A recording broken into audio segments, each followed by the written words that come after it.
too, Bob. It's a pleasure to see you all here tonight, and hopefully Cash might show up, and maybe we may have a couple more show up, but due to the weather, maybe not. I thought we would continue and get this part of the on film so that we can show it to folks as need be and all of that.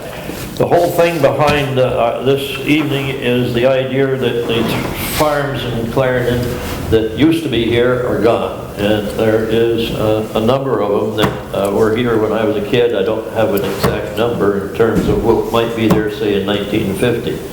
Does anybody have any notion as to what that number might be in 1950? But I know there was still operating farms here at that time, a pretty good number of them.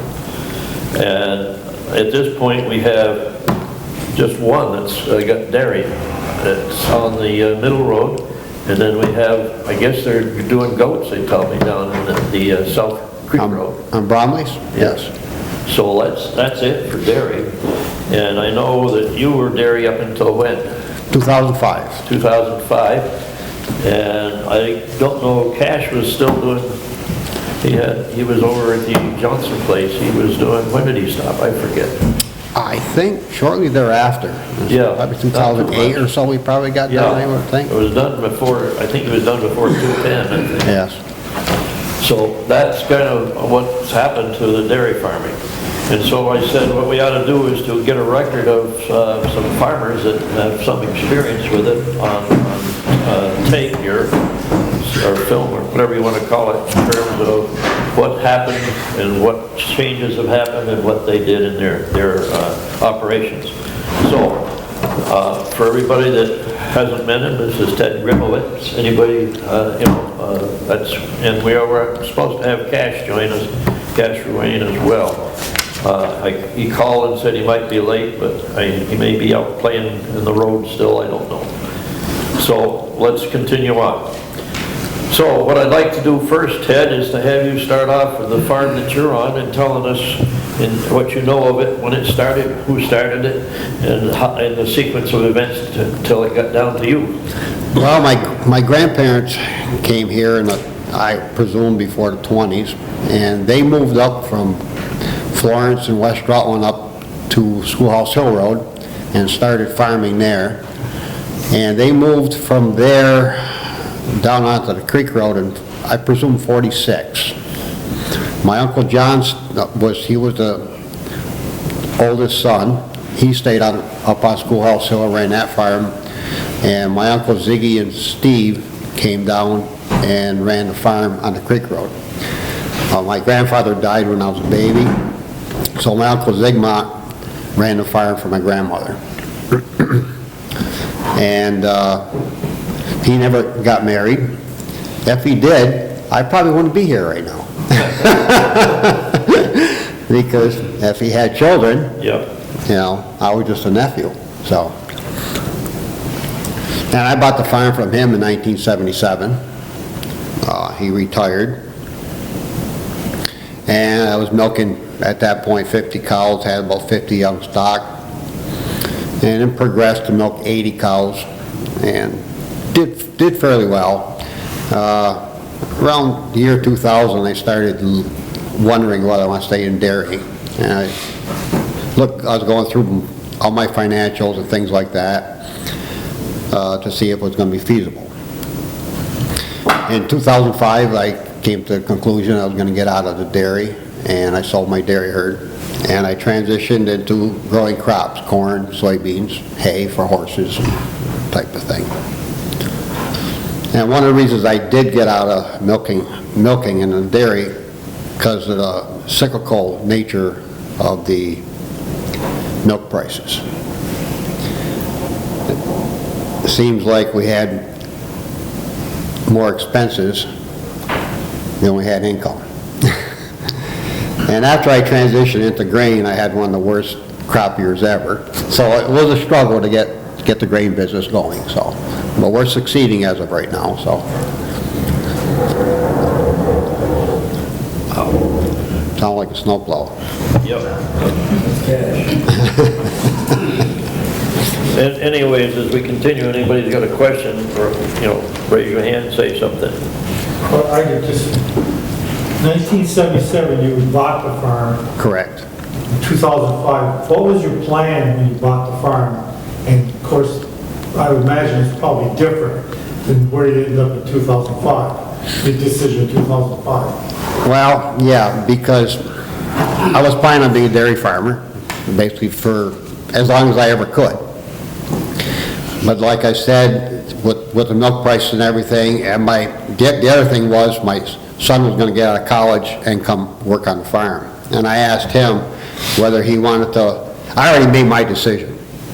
I asked him if he wanted to continue to milk cows or go and grow crops.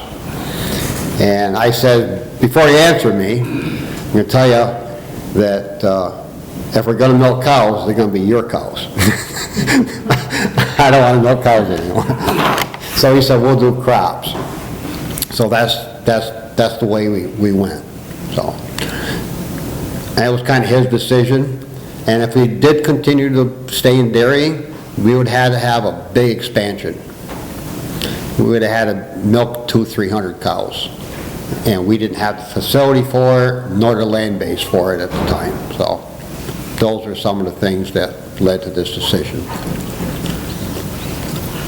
Yeah, especially when you see it go past the county, see how big Canal or some of those other guys have gotten 25, 30 years, how big they had to get to continue dairy farming. And those are the ones that are the good farmers, and they're the ones that were going to survive. So is it 200-300 milking ones that's needed now, or is it even? Now, you have to milk probably 750 to 1,000. I think 200 to 300, you're right in that. You're back being a small farmer again in today's world. With the transition that you made back in almost 20 years ago now, with it seems in recent years the decrease in the frequency of the Otter Creek flooding, how big of an issue is that? That's a huge issue. I was on the Rutland Conservation Board for 15 years. I went to a lot of state technical meetings when I was on that board, and one of the reasons I got on the board was because they were going to do the basin plan. And so we did all kinds of water quality samples, and we found some problems up in Danby. We had some manure pits that were failed up there, and they went up and fixed those. They had those cured, and we did some more water sampling continuously. They're basically every week they were being done. And as the water came by my farm, we didn't have any spikes. Everything was good until it hit the city of Rutland. And then turbidity, nitrogen, phosphorus, all those things just spiked. And I kept speaking to it with the basin planner, and they kind of really ignored it. They have a permit, so they can do that. And we know at that time they were direct discharging a minimum of 20 times a year. Effluent just going right into Otter Creek, which is going right to Lake Champlain. And nothing to this day has been done with that, because as far as Jeff Lindbergh said back then, it cost him $250 million to fix it. So. Okay. And can I continue? Go ahead. And back in the 60s on Walker Mountain Road, flats, there used to be 2 barns. So was the flooding that bad? It wasn't anywhere near as bad. Couldn't have been anywhere near as bad back in the 30s, 40s, into the 60s. I think the flooding got worse when we got into the 70s, which that's when our population exploded here in Clarendon as well, and in the outskirts around us, Wallingford, places like that. So. Yeah. Thank you. Okay.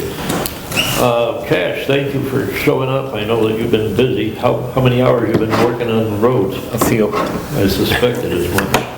Anyways, Ted just kind of gave us a thumbnail sketch of when his farm started and what happened until it got to him being in charge of the farm.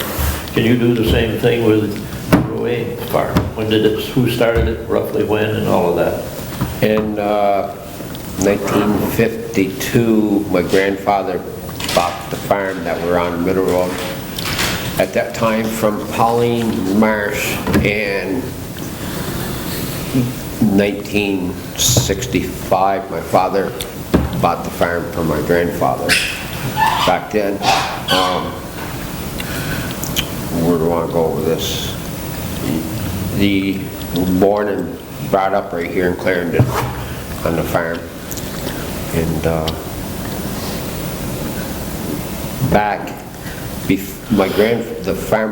farm we're on back in the 40s and early 50s, maybe the 30s, I'm not sure how far back, the farm had sheep. And Pauline Marsh and her husband, at that time, it's quite ironic because in the big farmhouse, there was an addition on the back, which was called the summer kitchen, and a bunch of beds up in the big barn. And they would have bicyclers come, almost like the Airbnbs we have today. They had it back then. That's pretty amazing. Yeah, it's something that, you never see much of. And so, when did the dairy operation start? My grandfather was the one that started. They built the barn in the late 50s, and they cut all the lumber out of Shrewsbury and tied 50 cows. And then 1969, January 16th, the barn burnt, caught fire. When my father and my mother owned it, and the community come together. That was one of the snowstorms, and the banks were real high. So they drove, all the firemen and the community drove the cows all the way to Wallingford down to Aldous Newton Farm on Creek Road, January 16th, that day. And to get the cows milked and stuff, they stayed there until May 9th of that year of 69. And they drove them. We drove them all back. The barn that the firemen were able to save the lower part of the stable. So between January and May, they had put a roof on that barn so they could make it back to operable with the milk cows and stuff. So then when the barn burnt in 1970, there was a new technology coming along with freestyle barns, and that's when my father and mother decided to build a big freestyle barn to hold 107 cows, milking cows. And we used the old barn for livestock, young stock, calves and heifers, stuff like that. So to go on from there, we there all the time, and it's ironic because a lot of times brother and I would skip school and put crops in and stuff, and the teachers would go by and wave. We'd wave to them. They knew where we were, And I remember the housemaster coming to me saying, Crandall, he said, how many more days of corn you got put in? At 21 days of market period, you missed 18 of them. But they knew where we were. We're not on the street or anything. 1970, joined 4-H, showed cows, and continued right up until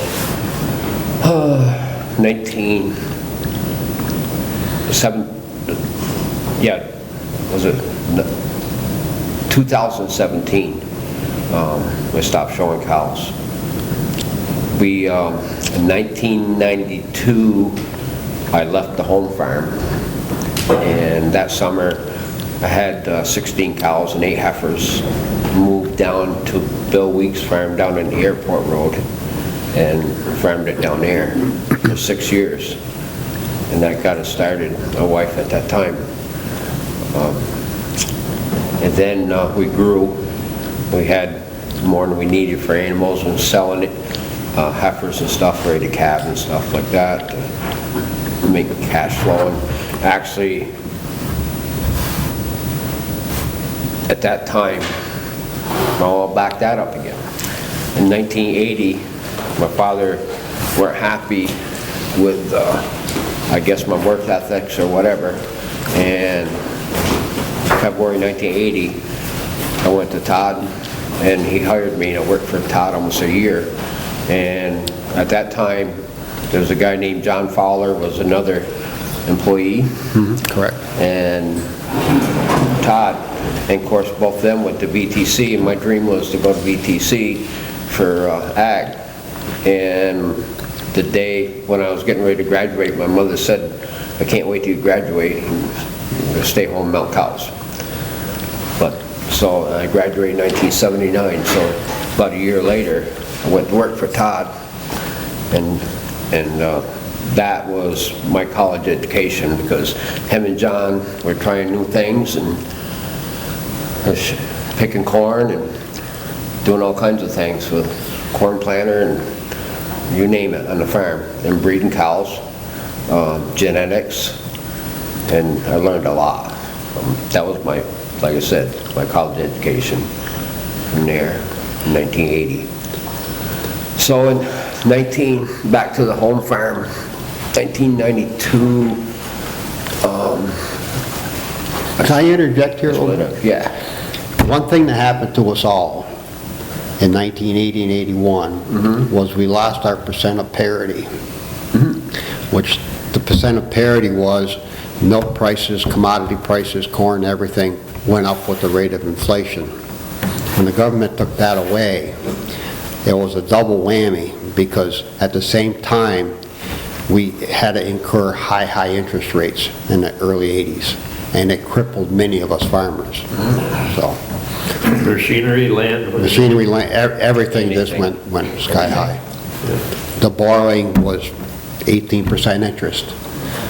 So, if you, and I just put up a couple harvester silos. Bill Gorman, the harvester salesman, used to come in as a good salesman, says, "Have never seen the price of milk go down, have you?" We never did until another year later. Go ahead. That was just something that happened to us all, and it was a major impact on us all, every farmer. Yeah. So, Cash, when did you end up in the Johnson place? So, we were at Bill Weeks' farm for 6 years.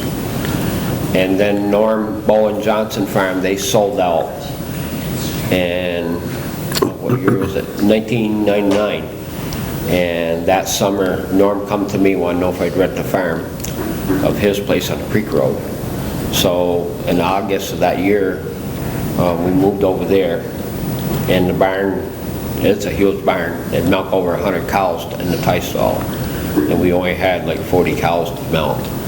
But within 4 years, we grew, filled the barn, and again, we were selling animals and stuff.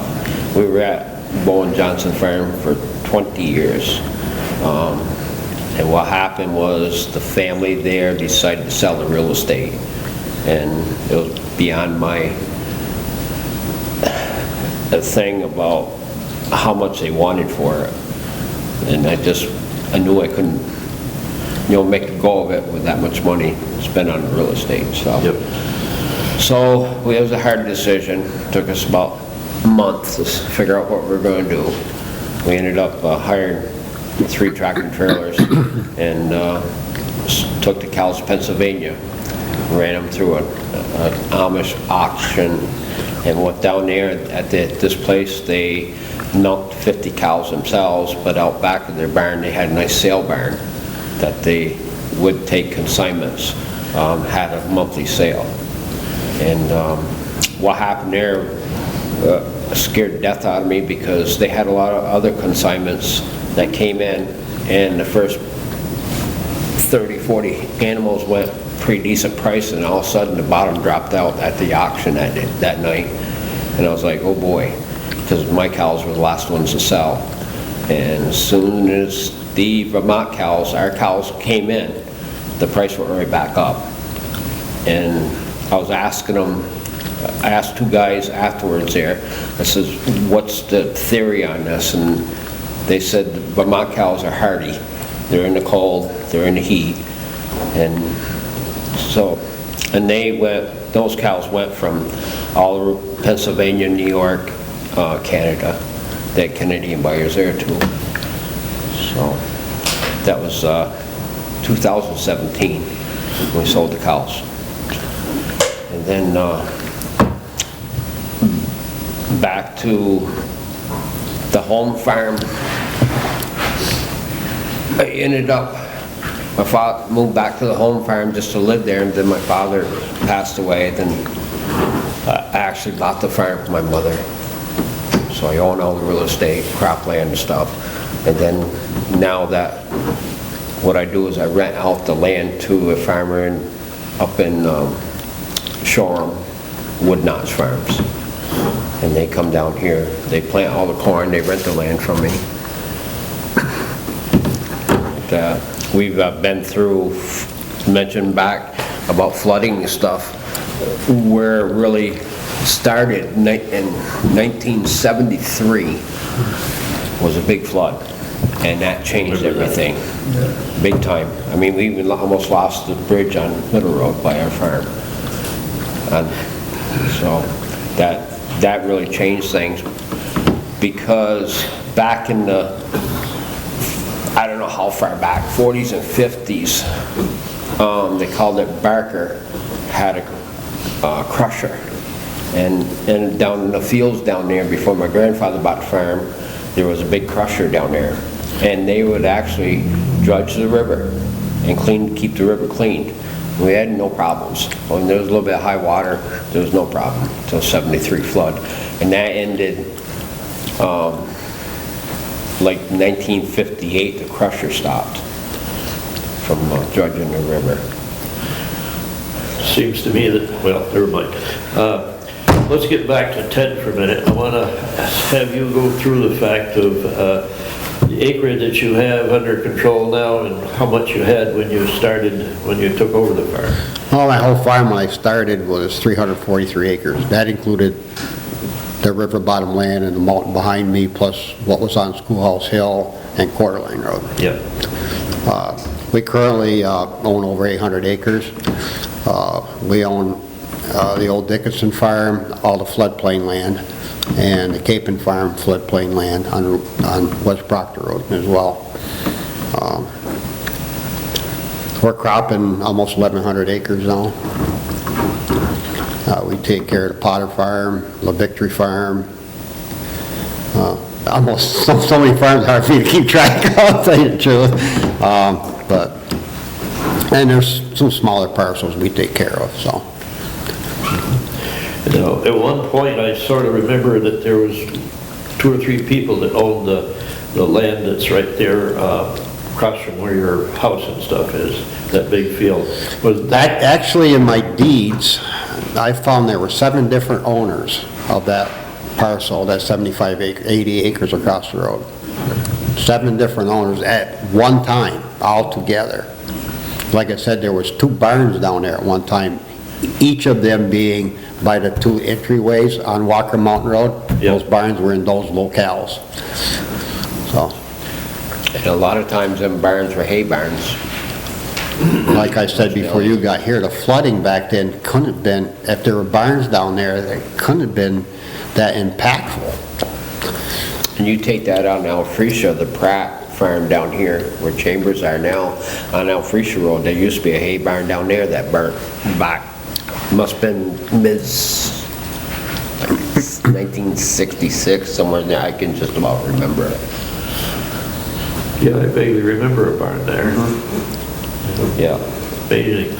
Now, on the Ruane farm, what was the acreage and how is that going and what's happening there? There's 208 acres total, and there's 149 acres of cropland.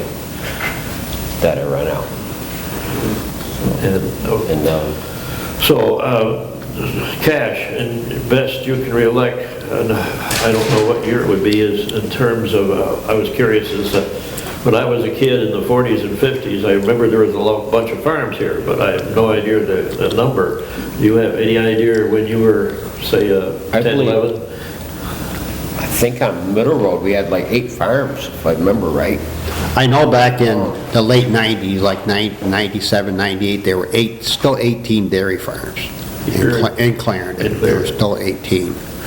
Now, most of them were small, I mean, to me. Most of them didn't milk any more than 80, really, except for Bowens, they milked 100.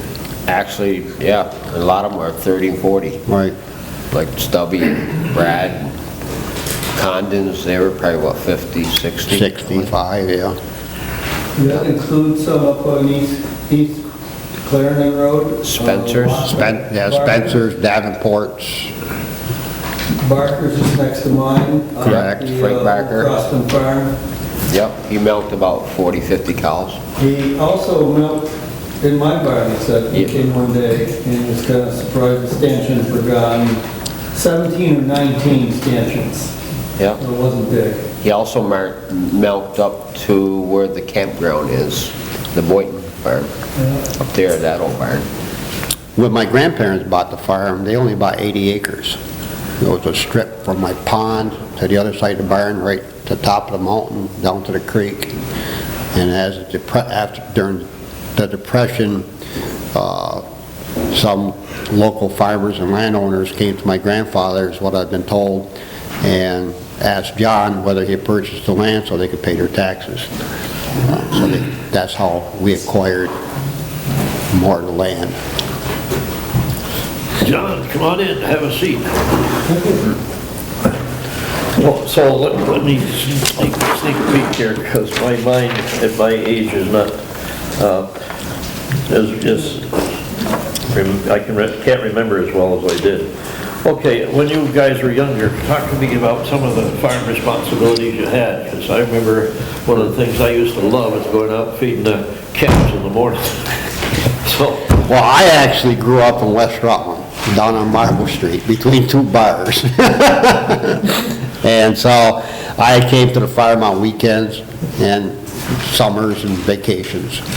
And I love to be around the cattle, I love to be around the farm, help them throw hay, milk the cows, you know. I actually didn't grow up on the farm, you know. What about you, my friend? What are some of your duties as a younger person? Right from had a shovel from the day I was able to walk. And then as time went on, you got into more things of doing different tasks on the farm. And my grandfather would come from New York and be all upset on Sunday when he see my brother and I out on the big equipment, the tractors and the spreaders, manure spreaders, stuff like that, at 8, 9 years old. These kids today, I got a grandson that's 13, 12, and I wouldn't put him on the equipment we were running, no way. The maturity is not there. I don't know why. I guess we had the maturity for some reason, and we're cheap labor. Well, you had the opportunity to ride along and watch and learn. Yep. That's how I learned. We were with my father before we were running the big equipment, all us on the tractors, sitting on the fenders, no matter what he was doing, whether it be plowing, planting, or baling hay, or whatever. And we knew every little piece of something to go wrong, how to fix it, if we're out in the field and stuff, because we were there all the time. And So what do you think is the future of farming? You talked a little about the size in terms of dairy. Todd's already explained that. Yeah. You gotta get big.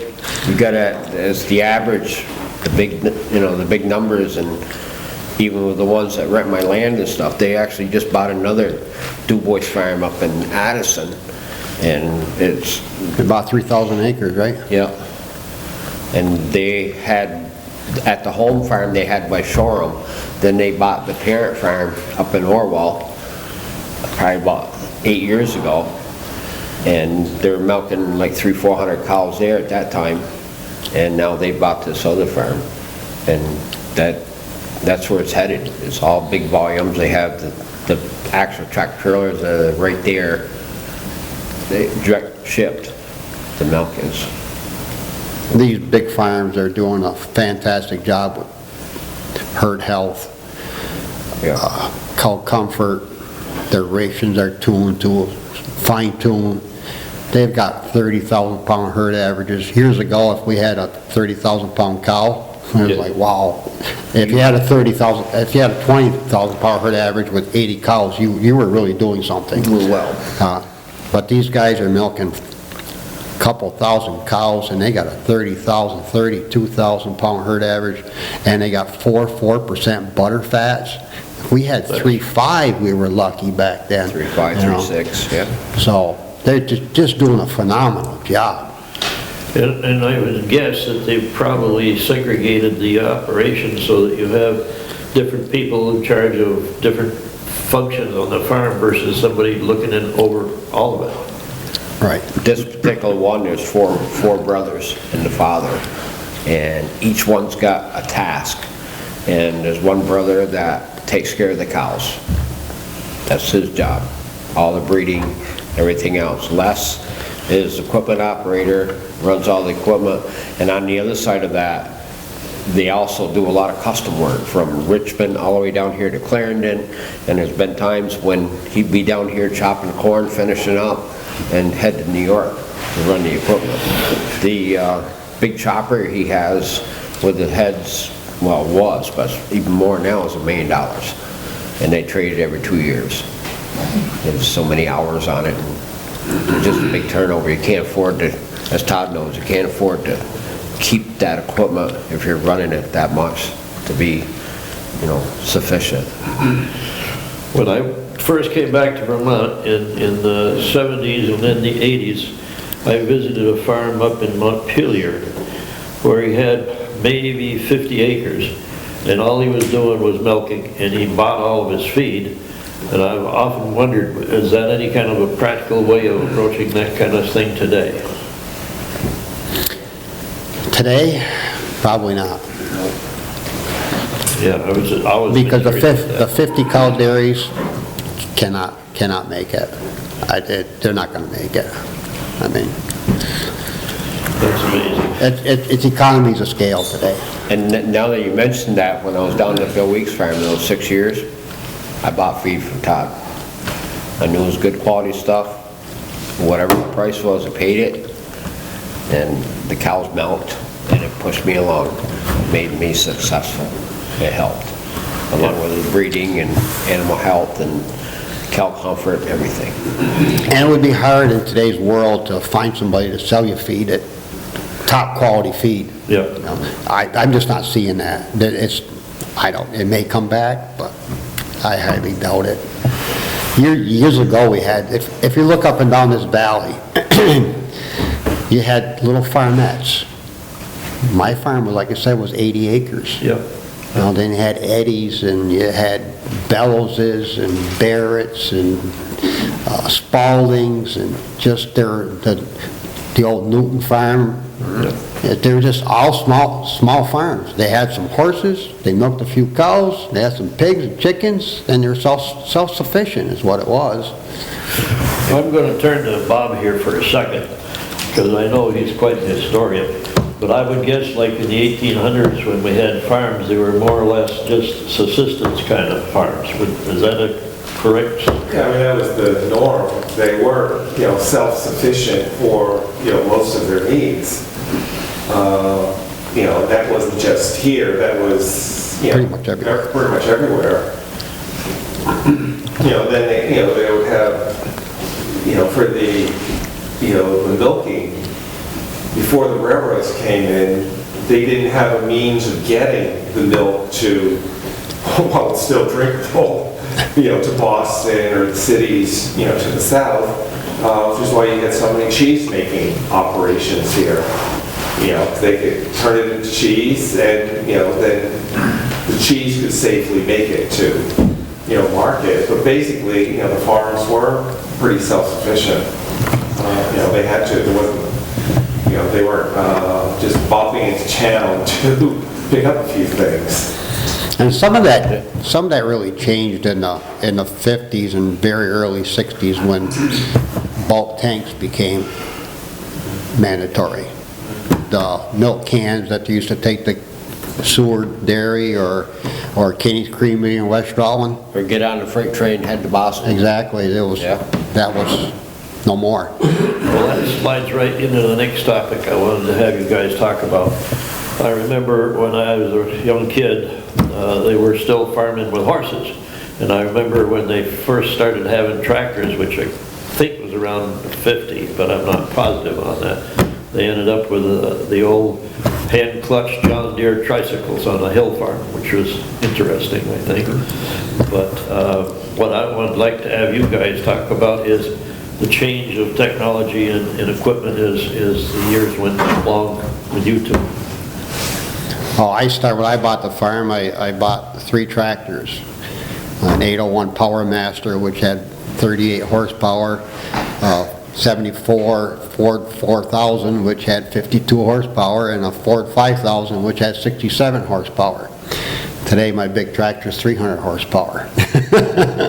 And most of my tractors are 120 horse plus. And what other kinds of things happened through the years in terms of technology and what you're doing with the harvesting equipment and all of that? Well, the harvesting equipment now is most of it self-propelled. Before they were, well, when I was a kid, I remember a small tractor pulling a chopper, which had its own little motor, which would blow it over into a truck that was following alongside. Wisconsin little four A little four-cylinder Wisconsin motor, correct. Absolutely. Yeah. Cash. We had 2 Farmall H's, which is about 28 horsepower. And then when my father bought the farm, my grandfather just bought a John Deere 3020, which is 70 horse. And that was a big tractor back then. And then in 1970, father bought the 4020 John Deere, which is 94 horse. And then 1975, he bought the 1066 International, which is 125 horse. And that was the biggest in the valley for a short time. And John Fowler called that the mud hog. Yep. And back then, like Chambers, that farm down here, we used to work together and put crops in and stuff. And one time, we had 7 tractors stuck. And we didn't have another one to pull out, to help pull. So we went into the woods there and got a log, chained it to the wheels of the big tractor. And the problem is, what happens is when you do that, the front end will come right up, and my father was on it, and I'll forget it. That thing almost went over backwards, but it come up out of the hole. And then we went around and got the other 6 tractors out. And that, there's challenge all the way around, different things. Everything was 2-wheel drive. No 4-wheel drives. And you got mostly 4-wheel drives. 4-wheel drives, yeah. Yeah. It's amazing. And back then, like the 4020, 1970, I think he paid less than $9,000 for it. And that tractor today is $60,000, $70,000, something like that, 2-wheel drive. That's amazing. Questions from anybody? Oh, you ever take a raise in chickens? You said chickens? Family's over done chicken birds. They laughed at my Uncle Ziggy. You talked about how the 50, 60 cow farms used to work, then they didn't. And now I think you had said you need 750, 1,000 or more to make a goal of it. Those are the big farms, here to a little bit to the north in Vermont, but they're competing with the 10,000 cow or 20,000 cow corporate operations out in the Midwest, to what to us now are these big farms, going up through Addison County and such. Do you think they have a future? Well, that land needs to be farmed, and people need food, which John Fowler and I had that discussion back in the early 1980s. It's like, well, food, we're going to be getting a lot for our milk because, people got to eat. Yeah, well, and that never transpired really, as far as to the farm income. That really never happened. And it has a lot to do with the conglomerate controlling. They control the federal government even today. Well, that's, it's not Congress. Congress is bought out. If they don't, like all we all know, we need campaign reform. Campaign reform is never going to happen because they have their cushy jobs. Whether they're taking money on the side, don't know. I would assume so. But in order to stay in power, they need to do what these conglomerates want. I have to laugh. My girlfriend Chris, she goes to the grocery store. You know how much I pay for groceries today? And I just laugh. I says, you talk about the groceries, but look at what the digital world has cost us today. Your cell phone. Before, $20, $30 phone bill. Yeah. How much your phone bill costs today? you haven't turned TV How much on your yet. TV costs today? How much your computer costs today? The computer is supposed to save the world. There's supposed to be no more paper. Well, we still got to have that paper trail, So I have to laugh is, we supposedly spend so much money on food, but food is relatively cheap compared to what we spend for other things. Because we really don't need that cell phone. They say we do, but we really don't. We don't need that computer. And you have to pay to be online. It costs you $80, $90 pretty much to be online. So if you add up the phones in your house and your technology that you have today in the house, your TV and computers, it's easily $300 a month. Easy. Yeah. Could very well be. Don't even put the car or truck. No, don't even touch that part, and not even the part where somebody could throw a switch and all this could stop. We won't be able to drive with all these computer chips. Somebody does something, the power grid stops. Our cars aren't going to run. Can we simplify all this? So, back in the 60s, I was in Massachusetts when the lights went out. I don't know if it even happened here, did it? The blackout lasted for, 3 or 4 days, I think it was. The eastern United States was gone, which was pretty scary when you think about it. My 12-row corn planter runs off GPS. My seeding rate and everything, my fertilizer rates, how fast I go, it'll adjust to my speed and be exactly if I set the computer in the tractor for that corn planter at 33,000 seeds per acre. If I'm going 5 miles an hour or 10 miles an hour, it's going to plant 33,000 seeds per acre. And the precise gallons per acre fertilizer, which I select on that computer screen. But as I'm driving through the field some days, all of a sudden my alarms go off, and it's like I lost my GPS, just gone, just like that. So I have to sit there and wait. Sometimes I pick the corn planter up, turn around, try it again, and come back on. So That's pretty amazing. It's back. that's all things that evolved. And Back to the cow thing, we were milking 85 cows over at Johnson Farm. We had a total of 172 head that was with young stock. And when we sold the cows in 2017, it was at the point then that you were either, back then it was like, you had to be a herd size of like milking 250 cows.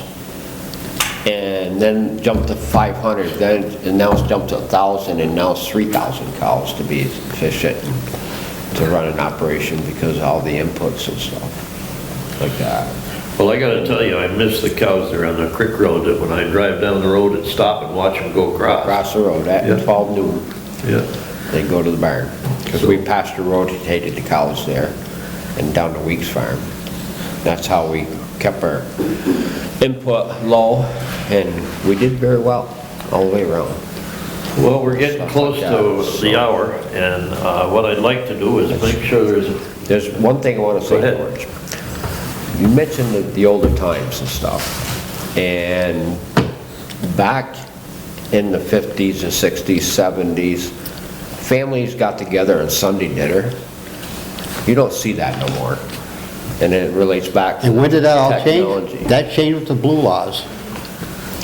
Pretty much when the blue laws open on Sunday. open, everything open on Sunday. Yeah. That family connection, you didn't go to these family gatherings on the weekends. People would dress up, shirt and tie, to go to grandparents' house, and mother and father's house. Maybe go to church and then dinner Yeah. or something as a whole family and stuff like that. I know one couple here that I think have Sunday dinners, or I'm not sure. I think you do, yeah, So the local ones come to the house every Sunday. yeah. I mean, people would come gather on my front porch to see my grandmother, and I mean, just relatives, friends. It just happened on Sundays, you know? It's interesting that you mentioned that, because it sparks a memory of mine. When my grandmother was alive, there was a gazillion cousins quite often on the weekends, particularly in good weather. And they would be there, and there'd be homemade ice cream and all that kind of thing. That's gone. Yeah. It's sad. One of the things while we're talking about that, I can share with folks, I think it's kind of neat. Ted and I ended up, as we were young folks, working at the same establishment for a while, at the Stearns Slaughterhouse. I worked there. I didn't know that. I didn't know that until he was at my house the other day. So that was kind of neat. But Wow. it was just a thing that you did. I mean, when we were kids, if you found a way to make $1, you went and did it. Exactly. And you don't see that either. The dollar's worth something. Yep. Anyways, I think we're about done. Unless there's any final questions or final thing you guys would like to mention about farming or Clarendon dairy farms, and how come they're all gone? And It's sad to see it go. Share something if I could. Sure, I'm Zachary Pratt. absolutely. Zachary Pratt, Arthur Joe, Mary Pratt's grandson. Yep. The Pratt farm down here on Old 7B, next to the Smith farm. Yep. Yeah, I grew up on the second floor of that house, homestead for the first 5 years. Out back in the barn there, where you look about 45 cows. Farm was real small, but, you know, I grew up riding on a dump brake with horses. Yep. And a team of horses. Out in front of the house, there was a horse barn where we kept horses and stuff. And then we had a small house where we kept the chickens and the barn out back. Grandma Pratt, well, my grandfather died the year I was born. I was 52, so I never got to know Grandma Pratt. That's the most allowed. I always, you know, my mom was Joe Radnoy.